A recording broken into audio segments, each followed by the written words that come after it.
Okay, we're doing a little video today. This is the Mississippi pot roast, the famous thing that broke the internet, but I'm gonna do it in the pressure cooker. So I'm putting a little bit of oil in the bottom of the pressure cooker. It's on sear, heat, brown, whatever your pressure cooker says. They're all the same. It doesn't matter which brand it is. Don't let them tell you otherwise. I've lost my tongs. Here we go. This is a 3-pound chuck roast. Well, or I'm lying. 2.99. Seriously, can you find anything better? Closer to 3? Nothing on it. No salt, no pepper, no anything. Because the whole point of this Mississippi roast is you put the ridiculous packaged food on, and it does its thing. But in the back of my head somewhere, I think we should brown this first in the pressure cooker, because it's not going to have the 9 hours that the slow cooker version has. So I'm going to brown it a little bit. Oh, I should probably get some water. Here, feel free to watch while I'm getting some water.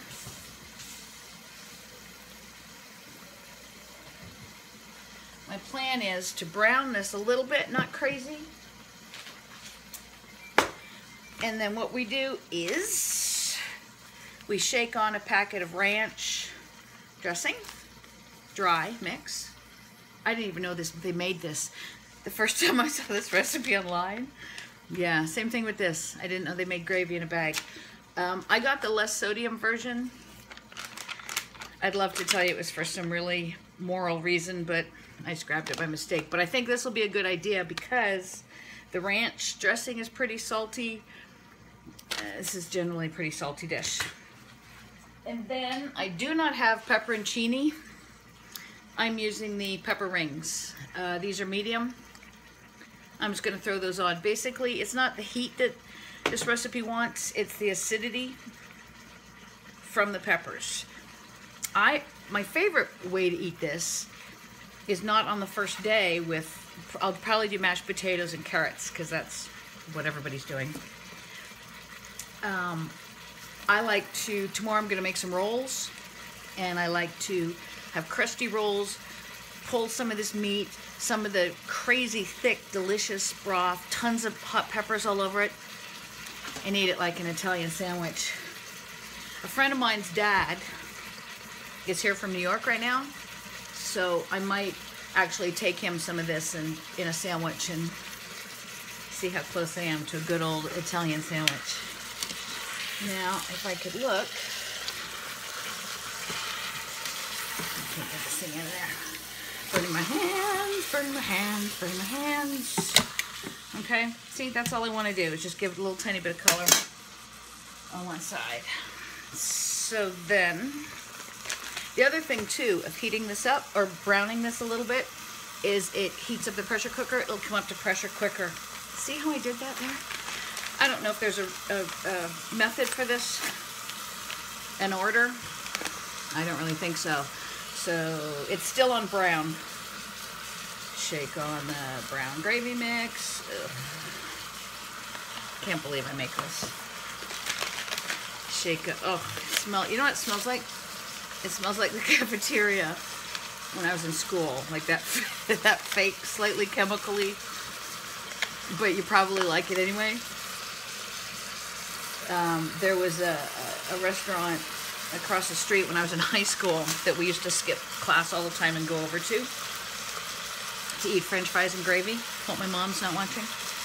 And that's what this smells like, is the gravy that was on those French fries. Stick of butter, because, you know, a stick of butter. Ugh. I'm going to take a bunch of peppers. I don't know. How many? Actually, you know what? My family likes them, so I'll probably do more. Okay. It's going to be awesome. A little bit of the juice. Because, again, because we're in the pressure cooker, we need a little bit of liquid down there. So I'm going to pour probably, I don't know how much it was, a little bit, quarter tablespoon maybe, or a couple tablespoons. And I'm going to put enough water And I'm going to use water, not broth, because I don't want beef broth because it defeats the whole purpose of this combination of flavors. I don't want chicken broth because I don't want it to taste like chicken. And water. I'm just going to lift up the beef to make sure there's water underneath it. I hate to break this to you. We're done. How awesome is that? Seal. Lock and load. I have currently a Nesco digital electronic pressure cooker. I'm going to do this for an hour. No, I'm not. I'm going to do it for 75 minutes because I like that number. We're going to lock and load. 75 minutes. It should come up to pressure really quickly because that inner pot is hot, of course. I'll videotape the big reveal. I won't even open it without you. I'm going to let it go at 75 minutes. I'm going to let it come down to pressure naturally. So I'm just going to, when it beeps, I'm going to turn it off. I don't know, go have a glass of wine, maybe do a little art. And then I'm going to open it, look inside, eat it. Okay, see you later. Wish me luck. Pressure still left in there. It buzzed about 20 minutes ago, I guess, 15 minutes ago. I was making Brazilian flan, and it's in the oven. I'm having the girls over tomorrow, and that's what I'm making. Oh, okay, wow. The smell, it smells unbelievable. Oh, like unbelievable in terms of good. Okay, let's get in here and heck, oh, look at this. Look, I'm just pulling off a little piece of fat. Can you see how tender that is? Okay. That's crazy tender. Oh, that worked. Wow. Sure is easier than the 9 hours the last time I did it. In the crock pot, I mean. There's a lot more liquid than there was.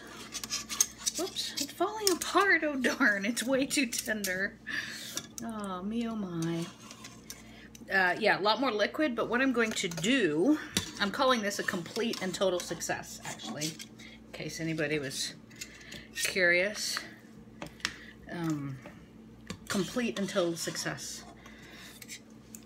So I'm going to fish out all the bits of stuff. Oh, really? Where's my bit of stuff fisher outer thing? I'll use this. Oh, there it is. Consumer alert. My friend got me this at the Asian market. It's the coolest thing ever. I can scoop anything out of anything with it. It's the right shape. It's got really tiny holes. I use it when I'm scooping out poached eggs. It's fantastic. Anyway, back to this. I'm going to boil this down and thicken it up just a little tiny bit. I'll throw in maybe a slurry cornstarch. Maybe. There you go. That's it. It's completely... Actually, let's do that right now. Turn that on boil. Push that back. Can you see how good this looks? I mean, come on. I mean, sure, you know, it was what, hour and a half. But that's a heck of a lot better than the 9 hours, as I said. It's tender. It's really tasty. I don't see anything wrong with this at all. I like the low sodium gravy mix that I used. That was pretty rockin'. Oh, the nice thing about this is it nukes beautifully. And we all eat at different times here. Connor and I eat first, and then my husband comes home and eats hours after us. And so it's nice to find things that keep and reheat really well. So look at that. Yeah, there's nothing wrong with this at all. Okay, well, I'm going to write that up on the blog. Hour and a half in the pressure cooker. Totally delicious. And it's not like you can overcook this. So the nice thing is all of these pressure cookers have a feature of when the timer is done, they automatically set to warm. That wouldn't hurt this in the slightest if you wanted to do it before you went to work or, you know, heading off to soccer or something. Look, I like these little, I like that these peppers have sort of disintegrated in it. You can still taste them in the very back somewhere. Yeah, this is all kinds of good. All right, do it this way. I'm gonna boil it, I'll blog it, and there'll be really pretty pictures of it. I can, you know, stop eating it. All right.